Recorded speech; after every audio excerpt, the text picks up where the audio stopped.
Hi guys, and welcome to another episode of Kabir Considers. In this video, we're going to react to 10 celebrity meltdowns and their reactions to the presidential election. So the presidential election happened, Donald Trump won, and obviously some people who wanted Kamala to win are going to be really pissed off about that. I mean, it's entirely normal, but I think you've just got to accept it. You know, you just got to, just move on with your life. Like, there's no point, having a complete and total meltdown. Like it's not going to change the result of the thing. So to completely break down on camera, I mean, come on. If you watch the show regularly, I'm guessing you're not doing great. Yeah, me neither. Welcome to Watch Mojo, and today we're breaking down the reactions notable public figures have had to the 2024 United States presidential election, which saw Republican Donald Trump defeating the Democratic candidate, Vice President Kamala Harris. If you haven't seen our last video about celeb reactions to the 2024 election, be sure to check that out first. Please note that this video is unranked, with all celebs to follow listed in alphabetical order. I just want to start tonight by admitting something I feel you all should know. I voted for Kamala Harris. I know, Myers keeps it close to the vest. Ariana Grande. I didn't think you would understand me. If you've seen our last video on this topic, you'll know that some public figures didn't hold back in letting loose their thoughts on the results of the November 5th election.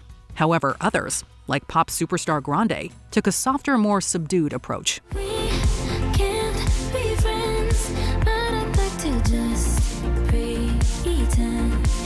The morning that the results of the election became clear, Man, she looks so different now. I don't know what it is, but just looks really different. Grande took to her Instagram story to post gentle words of encouragement to her fellow Harris supporters. Against a black backdrop, Grande, who had publicly supported the vice president's Holding the hand of every person who is feeling the immeasurable heaviness of this outcome today. campaign and spearheaded efforts to shore up voter registration, posted simply, quote, holding the hand of every person who is feeling the immeasurable heaviness of this outcome today.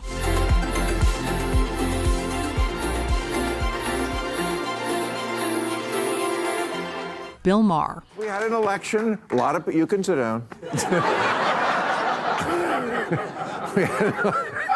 So upset this guy is. He's not going to sit again. This HBO late-night host is known for his raw, unfiltered political commentary, and Trump's 2024 electoral. To be honest, I don't really like Bill Maher. Like, he said some things about the ongoing situation in the Middle East, like some really horrible, insensitive things that I just don't like the guy. Victory was the furthest thing from an exception.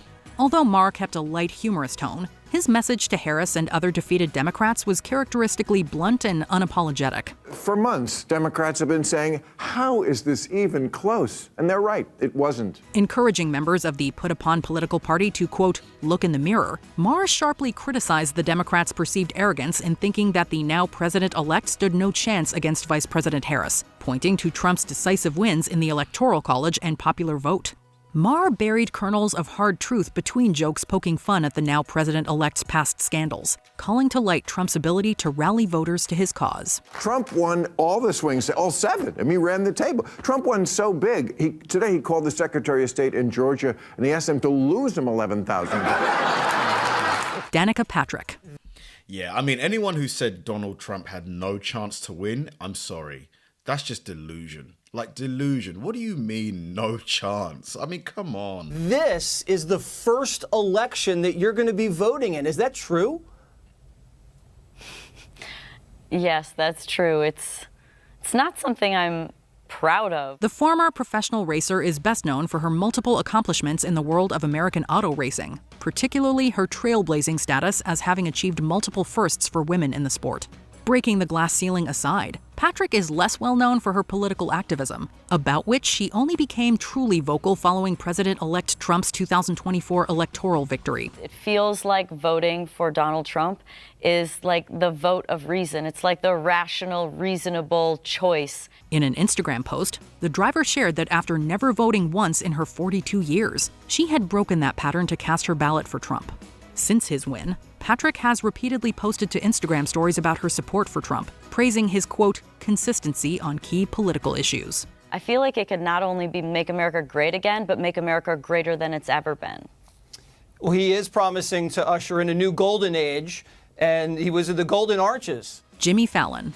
Man, it's funny. I remember leading to the election, they were saying that, you know, women were voting overwhelmingly for Kamala. I mean, it turns out that that wasn't true, was it?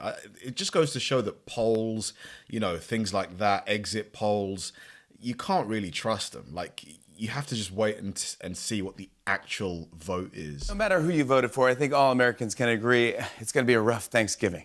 Really, right? Fallon, the former SNL cast member and current Tonight Show host, came under fire by some members of the liberal media during Trump's 2016 presidential campaign. An appearance by Trump on his Tonight Show yielded a controversial moment in which Fallon tousled Trump's famous head of hair in order to see if it was real. The answer is yes, but the people in New Hampshire, where I'm going to be in about an hour from now, I hope they're going to understand. Okay? You say yes? Go ahead. In the years since, the president-elect has been a frequent target of Fallon's topical jabs. Following the 2024 election, Fallon continued to roast Trump much as he had done before, reflecting some of the general public's weariness of the 45th president's antics and calling to mind his past scandals. Trump won last night in pretty convincing fashion, securing the Electoral College and the popular vote, which means for the first time ever, he'll accept the results of an election. Jimmy Kimmel. Jimmy, calm down. You're acting like a stupid little baby. Oh. After the events of November 5th, all eyes were on longtime ABC late-night. Honestly, like, I know it must be hard for, you know, the people who voted Kamala. I mean, at least some of them like to accept it. But I think at this point, you've just got to try and, you know, come together to make the country, you know, like as good as it can be. You know, there's no point continuing the infighting. You know, it's happened. The election's happened now. It's over. Like, we need to just sort of move on. Host Kimmel, who has emerged as one of the loudest anti-Trump voices in the mainstream media, opening his show with a brief sketch that jokingly depicted the comedian leaving the country for fear of being targeted by the president-elect. Kimmel's fiery, emotional monologue spoke volumes. You know, I spent a lot of time over the last 17 hours or so thinking about what I would say tonight, what there even is to say tonight. And there's nothing. Good night, everybody. Kimmel let loose on Trump, blasting his perceived hypocrisy and immorality, and calling him out on accepting the results of the election after spending years calling the electoral process, quote, rigged. Notably, Kimmel became visibly emotional while lamenting the possible detrimental results of the upcoming Trump presidency, calling the evening, quote, a bad night for everyone who voted for him too. You just don't realize it yet. It was a terrible night for poor people, for the middle class, for seniors who rely on Social Security, for our allies in Ukraine, for NATO, for the truth. Jon Stewart. Wow, he's legit emotional. I mean, I guess it's good to see passion about, you know, your beliefs and stuff. I mean, wow, he took it hard. Here's what we know. I guess we won't know if what he's saying is true until, you know, Donald takes office, right? And maybe 1 year, 2 year, 3 years pass. That we don't really know anything, and that we're going to come out of this election and we're going to make all kind of pronouncements about what this country is and what this world is. And the truth is, we're not really going to know. Pollsters, politicians, the media. Everyone took fire from longtime political comic and Daily Show host Jon Stewart on his Election Night Live special. Chastising mainstream news outlets, the comedian commented that, quote, the lessons that our pundits take away from these results that they will pronounce with certainty will be wrong, and we have to remember that. And I think we are moving towards a post-racial America. Yeah, that lasted a day. Cautioning the weary general public against nihilism under the looming shadow of the second Trump presidency, Stewart unequivocally reaffirmed that the end is not nigh, and that the possibility for fundamental systemic change lies with the people. This is not the end, and we have to regroup. Roseanne Barr. Is your family mad at you? Well, you know, we had some pro-Hillarys and some pro-Trump, right, and there was a lot of fighting. Long a staunch supporter of the president-elect, outspoken comedian and performer Barr is no stranger to controversy herself. Have you guys actually had arguments with family members because of how they voted? Like, has it come to actual sort of real strong arguments? On the one hand, I don't know, man. I just feel like it shouldn't ever get to, like, you should just be able to talk. Like, we should just be able to talk to each other without it becoming like a shout. I can't believe you're voting for... The former Roseanne star has frequently faced backlash and calls to apologize over tweets and statements perceived as racist and anti-Semitic. Everybody had to choose for themselves, according to their own conscience, who they thought was the lesser of two evils. You know, everybody chose that, so I'm not going to put anybody down who didn't vote like me. This is America. It's a free country. Barr endorsed Trump in 2016 while declining to confirm if she had voted for him, and reiterated her support for him a handful of times in the following years. Employing the Elon Musk-owned social media platform X, Barr responded to a post suggesting that Trump should appoint her to the role of press secretary, simply saying, quote, "Okay, I will do it." Weren't you a friend of, like a good friend of Hillary Clinton's at one point?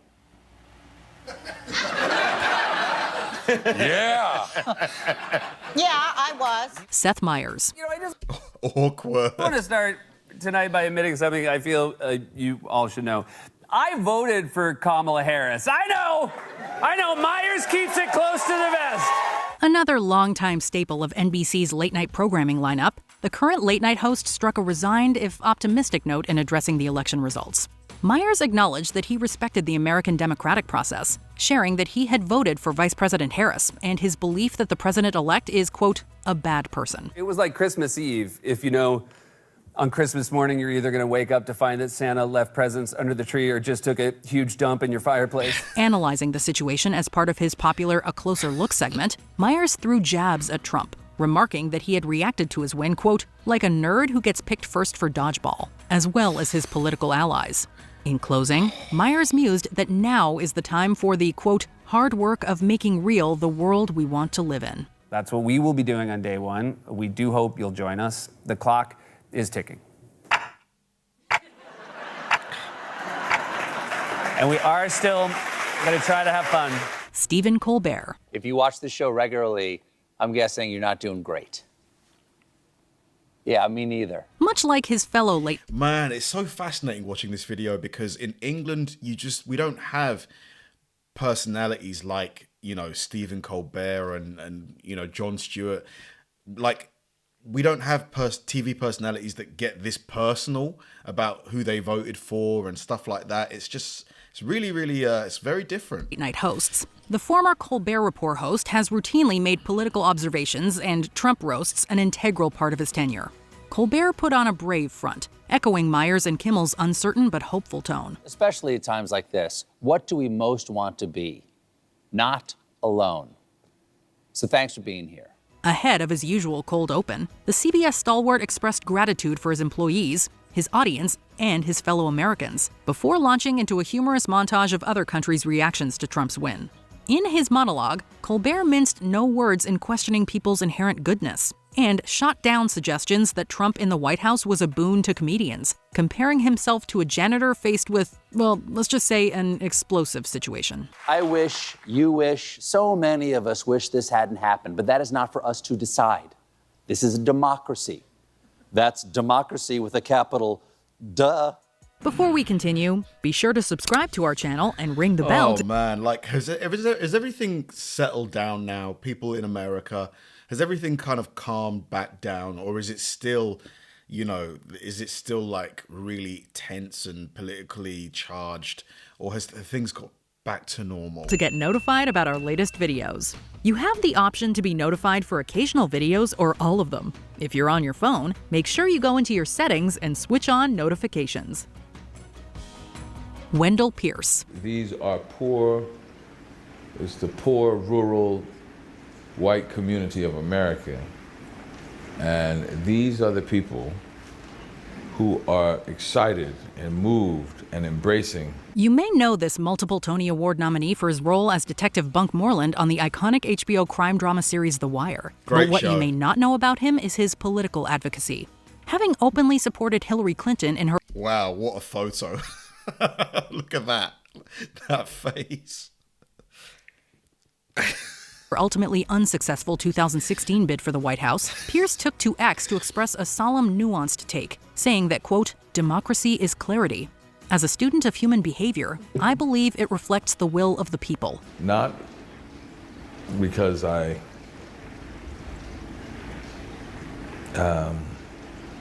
see them as an enemy or anything like that, trying to understand what their concerns are. Picking up on Colbert's weariness, Pierce shared his opinion that, quote, "It's clear that my neighbors, co-workers, and friends have no problem with a convicted felon leading their government. They share his values. People show you who they are." I'm interested in trying to understand my fellow man. So that's what I'm reading right now. And that was the great thing about growing up in a society where your peer pressure was, keep working, better yourself. Were you shocked by the results of the 2024 U.S. presidential election? Not Don't really. forget to let us know in the comments. Man, it's just, yeah, it's crazy seeing how seriously, I mean, it is a big thing, but how personally a lot of these celebrities took it. Like, you know, you had Jimmy Fallon crying, like literally, like it's just, I mean, I think at this point now, we just have to move forward. Like, we just have to do our best to move forward with it and just make the best, you know, people who weren't on the side, who didn't vote for Donald Trump. Look, he's won. You've got to just make the best of it at this point. There's no point like wallowing in sort of in misery. It's just, we got to move on now. Thanks for watching, guys. If you enjoy my videos, please help me out by liking and subscribing.